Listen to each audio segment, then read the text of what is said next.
I think the first time I went to Morocco was in 1978, and it was for a few weeks. And I landed up on Boulevard d'Anfa, and I went inside of a store, and I went inside this little place and said to the man, "Mais où sont les Juifs ici? Where are the Jews here?" And he answered me in Hebrew and said, "Go down that little street, and you'll find 7 synagogues." Um, and I went into one synagogue. It was a weekday at 4 p.m. in the afternoon. This is 1978.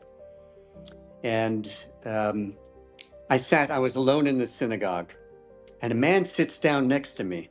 I will never forget this. He sits down next to me and says, Shuma. And I thought, I don't know what he's just said.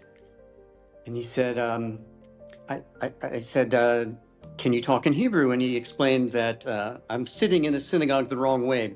Both feet have to be on the ground. I was sitting with my feet crossed, like in the cafe. So the first word I learned in Moroccan Arabic was hashuma. And that's how I started learning about Morocco and Moroccan Jews. And it was like taking a drug.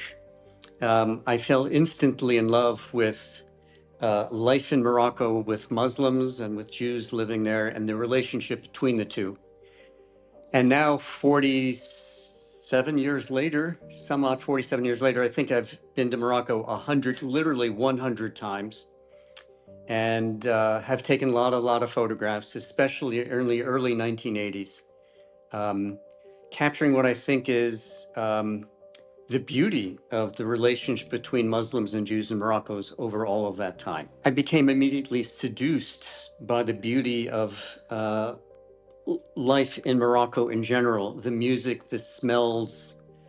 It's a very sensual country. The air that you breathe, the sound that you hear is very intense and very different from what I was used to living, growing up in New York. And then I found that there was a vibrant Jewish community living in that very beautiful Moroccan culture. And that was the beginning of a whole love affair that I've had with Morocco, with the Jews there, with the Muslims that are living there, ever since 1978. So I landed up writing my dissertation, my PhD dissertation, on Muslims and Jews in Morocco. As you know, I've done a lot of photographs on the Jewish community there, especially in the late 1970s or into the early 1980s.